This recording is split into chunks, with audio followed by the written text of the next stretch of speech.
درس 46 است. بسم الله الرحمن الرحیم. الحمد لله و الصلاة و السلام علی رسول الله صلی الله علیه و سلم و علی آله و صحبه اجمعین. قسم 13 ما و شما در چی آمدیم؟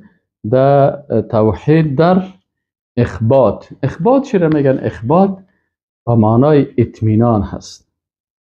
یعنی اخبات چی را میگن؟ به معنای اطمینان و تواضع و خشوع هست.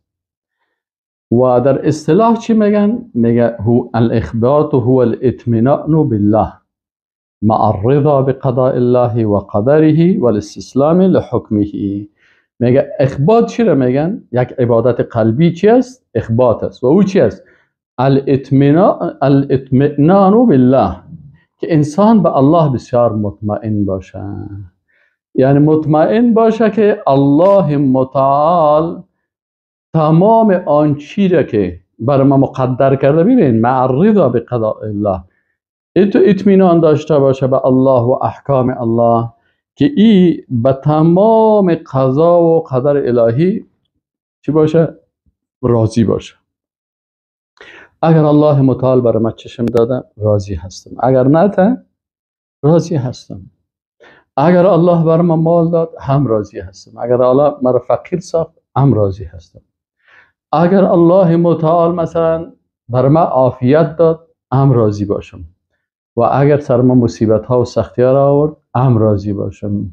این اخبات میگه که اطمینان به الله داشته باشی، به امرای رضایت به قضا و قدر الهی. الله چی فیصله کرده و کلش سر هیچ چیز انتقاد نکنی، نه سر قضای تشریعی و نه سر قضای تکوینی. الله متعال کدام مخلوقات خلق کرده ما راضی هستیم. آفتاب خلق کرده، زمین خلق کرده، آسمان خلق کرده، گرمی رو در یک جای خلق کرده، سردی رو در جای دیگه خلق کرده. هر چیزی رو که الله متعال خلق کرده به هر شکل در کائنات تسلیم باشی. این را اخبات میگه. و چیزی که در تشریع مثلا احکامی رو که بیان کرده به این تسلیم باشی. حکم الله هست، اینمی اطمینان است که یکی از عبادت های قلبی هست. و دلیلش قرآن عظیم الشان چی است؟ ان الذين آمنوا وعملوا الصالحات، یقینا کسانی که ایمان آوردن و اعمال صالحه کردن، و اخبتوا الی ربهم، یعنی اطمینان نمودن به ربشان، اولئک اصحاب الجنه، الله میگه اینیا اصحاب جنت هستن، هم فیها خالدون، در جنت همیشه باشن. و رسول الله صلی الله علیه و سلم در دعایش چی میگفت؟ اللهم، میگفت رب اعین، یا الله مرا کمک بکن، ولا تعن علی، و بالای من کسی را کمک نکن که مثلا بالای من ظلم بکنه یا سر من تجاوز بکنه. وانصرنی، یا الله تو مرا کمک بکن. ولا تنصر علی، و کسی را بالای من کمک نکن که او بر من ضرر برسانه. وامکر لی ولا تمکر علی، یا الله بر من برنامه های خوبی را که به سعادت ما و نیکبختی ما باشه، او برنامه ها را برای ما بساز. ولا تمکر علیه، و او برنامه هایی که بالای ما به ضرر ما هست او را یا الله بر ما مگردان. و یسر الهدى لی، و هدایت بر ما یا الله آسان بسازی. کل دعای رسول الله صلی الله علیه و سلم است. وانصرنی، یا الله مرا نصرت کو علی من بغى علیه، کمک بکو مرا نصرت نصیب بکو بالای کسانی که بالای ما چی میکنن؟ بغاوت میکنن، سرکشی میکنن. رب اجعلنی لک شکارا، یا الله مرا برای خود بنده بسیار شکرگزار بگردان. شکار یعنی بسیار شکرگزار. لک که بر تو من شکر بکنم بسیار زیاد. ذکارا لک، بسیار ذکر و یاد تو را بکنم. رهابا لک، بسیار از تو بترسم. مطیعا لک، بسیار اطاعت کننده تو باشم. مخبتا الیک، بسیار به تو اطمینان داشته باشم. اواها منیبا. این قسم یعنی ببین کلمه مخبت اینجا در حدیث شریف رسول الله صلی الله علیه و سلم دعا کرده.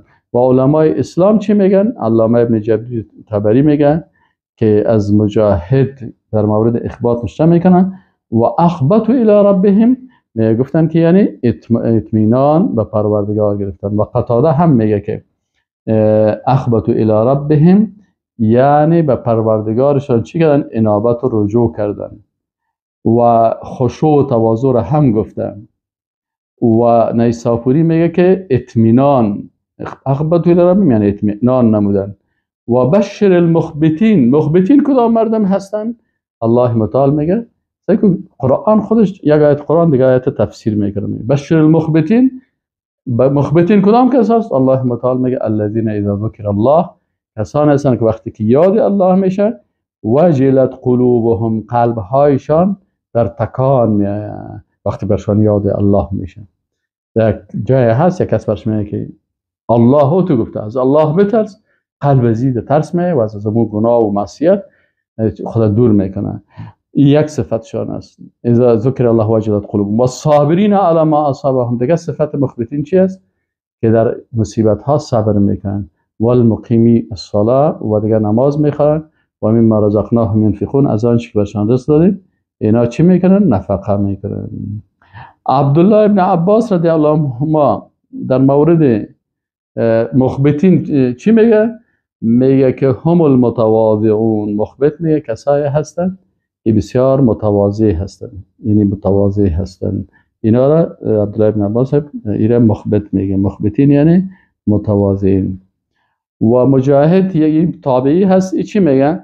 میگه المطمئن الی الله عز وجل، به الله بسیار اطمینان داره. و اخفش میگه که الخاشعون. و ابراهیم النخعی میگه که مخبتین یعنی مخلصون، مردمای بسیار مخلص هستند. علامه کلبی رحمه الله میگه هم الرقیقه قلوبهم، کسایی که قلبهایشان بسیار نرم است.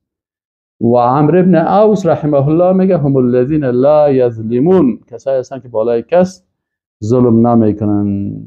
علامه ابن قیم جوزی چی میگه؟ میگه با هذه الاقوال تدور على معنیین. میگه کلی اقوال علما را که بگیم دو معنا میتن: التواضع و السکون الی الله عز وجل. اول تواضع هست و دوم سکون آرامش به الله هست. و عودیه به اله میگه، ایره گفتن که اله گفته به خاطر چی؟ میگن تضمین لمعنى الطمأنینه، به خاطر از اینکه انسان در بر بگیره معنای چی را؟ اطمینان و آرامشه. والانابه و السکون، و الله رجوع و سکون الی الله. و شیخ الجزائری میگه المخبتین المطیعین المتواضعین الخاشعین. میگه مخبتین این سه صفت دارن که مطیع هستن، متواضع هستن و خاشع هستن به الله سبحانه و تعالی، بسیار خشوع دارن. و السلام علیکم و رحمت الله تعالی و برکاته.